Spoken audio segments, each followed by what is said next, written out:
चौहान सेना को सिंधु सरस्वती नदी तक ले गए तथा हरिनातक प्रदेश कौन सा, हरितानक प्रदेश का पर भी अर्णोराज ने एक बार अभियान किया था, जो कि वर्तमान में हरितानक प्रदेश कौन सा, हरियाणा कहाँ है आप देख सकते हैं मैप में। ये राजस्थान का अजमेर है, ये अजमेर मतलब सांबर, यहाँ से यहाँ तक का प्रदेश ये हरियाणा है। ये क्या है, हरियाणा का क्षेत्र, हरियाणा में यह हरिनातक प्रदेश और बुलंदशहर इसके इसी में क्षेत्र में स्थित है, क्योंकि हरियाणा का क्षेत्र है इसमें। अब बात करते हैं समीपस्थ हरियाणा के समीपवर्ती वारण अर्थात वर्तमान बुलंदशहर क्षेत्र में डोड राजपूतों को हराया तथा अर्णोराज ने दक्षिण पश्चिम दिशा में चालुक्यों के गुजरात के चालुक्य शासक थे, कौन थे, डोड राजपूतों को हराया था उन्होंने दक्षिण पश्चिम दिशा में चालुक्य, कहाँ पे, ये ही गुजरात का क्षेत्र, ये गुजरात में कौन थे, चालुक्य शासक, चालुक्य का शासन था। और इधर किसका शासन था, डोड राजपूतों का, हरियाणा में किनका, डोड राजपूतों का क्या था, शासन वंश था। ये क्वेश्चन पूछा जा सकता है। वर्तमान में अर्णोराज शासक जी के समय है गुजरात में किस वंश का शासन था, क्या आएगा, चालुक्य। और अगर क्वेश्चन आता है कि हरियाणा में या फिर क्या नाम है, हरितानक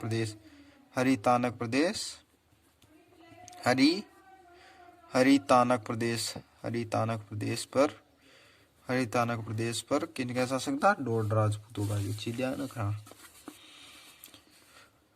अर्णोराज के दक्षिण पश्चिम दिशा में, दक्षिण पश्चिम मतलब नीचे वाला भाग तथा दक्षिण नीचे और ये पश्चिमी, ये तो ये वाला भाग जो दक्षिण पश्चिम भाग में क्या था, शासकों का, तथा इस क्षेत्र में अर्णोराज से को ज्यादा सफलता नहीं मिली, क्योंकि चालुक्य थे वो क्या थे, एक शक्तिशाली शासकों में से एक थे, कौन थे, चालुक्य शासक, तथा इस प्रदेश में अर्णोराज को ज्यादा सफलता नहीं मिली तथा यहाँ पर अर्णोराज के समय दो शक्तिशाली शासक थे, प्रथम जय सिंह सिद्धराज तथा दूसरा कुमारपाल। सिद्धराज ने अपनी पुत्री कांचन देवी का विवाह किससे कर दिया, अर्णोराज से, अर्थात इससे क्या हो गया, वैवाहिक संबंध स्थापित कर लिए। अगर वैवाहिक संबंध स्थापित कर लिए किसने, सिद्धराज ने किससे किए, अर्णोराज से, तो इससे युद्ध करने की अधिक जरूरत नहीं पड़ी तथा अर्णोराज व कुमारपाल के मध्य दो युद्ध हुए, किसके, अर्णोराज और कुमारपाल की, जो क्या था इसी के इसके पारिवारिक संबंध, फिर भी युद्ध किए तथा एक आबू के निकट 1145 में जिसमें किसी को सफलता न मिली तथा दूसरा अर्णोराज 1150 में अर्णोराज पराजित हुआ तथा अर्णोराज ने अपनी पुत्री जलना का विवाह किससे कर दिया, कुमारपाल से। अब ये क्या है, इसके अर्णोराज की पुत्री का नाम क्या था, जलना, और पत्नी का नाम क्या था, कांचन। इसका विवाह किससे कर दिया, कुमारपाल से।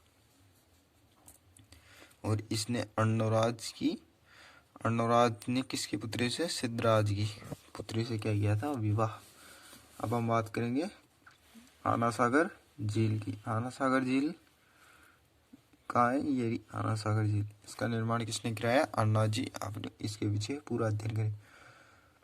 अर्णोराज के समय यमिनी सुल्तान ने, यमिनी एक स्थान का नाम है, यमिनी या फिर इलबरी, ये तुर्की शासकों के क्या थे, वंश थे तथा इस आक्रमण किया तथा तब उन्हें तुर्कों ने उस स्थान पर संहार किया तथा आज जहां आज आना सागर झील है, आना सागर झील जहां पे स्थित अभी है, यहाँ भारी संख्या में सैनिक मरे तथा लोगों ने शवों को जला दिया, फिर भी शुद्धि न हुई, जैसे क्या सड़ने गलने लगे फिर भी शरीर तथा लहूलुहान क्षेत्रों में।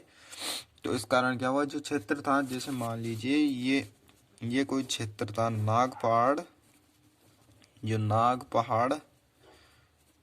पहाड़ तथा दो नाग पहाड़ के मध्य का एक क्षेत्र था, जिसमें क्या था कि इस तरफ से तो तुर्क आए और इस तरफ से क्या था अन्नराज की सेना, तो दोनों लड़े और इस तरफ से पूरा मतलब कि सभी सब हो गए थे मर के लोग।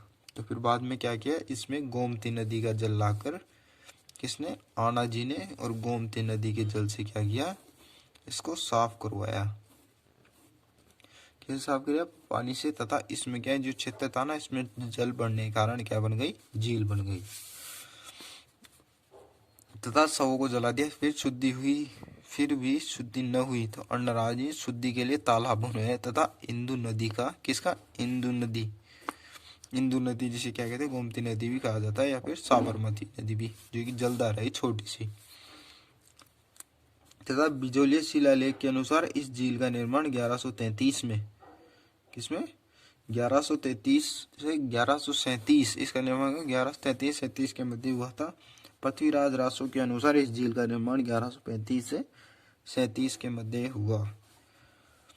पृथ्वीराज रासो की रचना किसने की, चंद्रवरदाई ने, जो किसके दरबारी थे, पृथ्वीराज चौहान थर्ड के। वर्तमान में आना सागर झील में लूणी नदी या चंद्रा नदी गिरती है।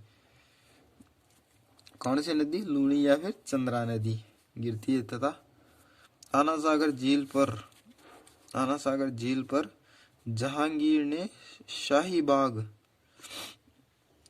वर्तमान का आप ध्यान रखिए, प्राचीन तो कुछ भी हुआ, लेकिन वर्तमान में लूणी नदी या चंद्रा नदी किसमें गिरती है, इसमें गिरती है तथा वापस आगे बह जाती है। तथा आना सागर झील पर जहांगीर वही सलीम अकबर का पुत्र शाही बाग या दौलत बाग बनवाया तथा वर्तमान जिसे क्या कहते हैं, सुभाष बाग, यह भी इम्पोर्टेंट है। तथा इस बाग में जहांगीर की पत्नी नूरजहां जिसकी माँ अस्मत बानो बेगम ने क्या बनाया, इत्र, जो कि इंडिया की पहली महिला या वैज्ञानिक थी जिसने क्या किया, इत्र का विकास किया।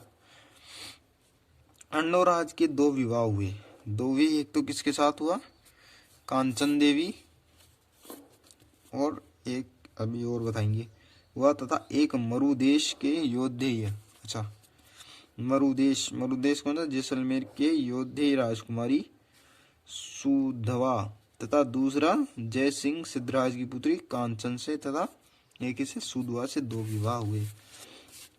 मरुदेश इस क्षेत्र का नाम है, इस क्षेत्र का, योद्धेय इस क्षेत्र का नाम है, ये देखिए। तथा पुत्री से कांचन देवी से क्या हुआ, विवाह हुआ तथा कांचन देवी सोमेश्वर का जन्म हुआ। कांचन देवी से किसका हुआ, सोमेश्वर, जो किसके, पृथ्वीराज थर्ड के क्या थे, पिता, जन्म हुआ। तथा सुधवा से जयदेव तथा वीरराज तथा विशलदेव व देवदत्त का, ये जो वीरराज थे ये बहुत इंपॉर्टेंट शासक है।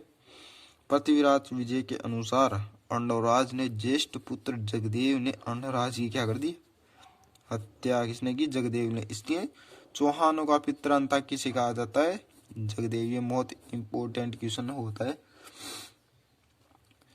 पितरांता, चौहान वंश का पितरांता किसे कहा जाएगा, जगदेव को, क्योंकि किसने की अपने पिता की क्या कर दी, हत्या कर दी।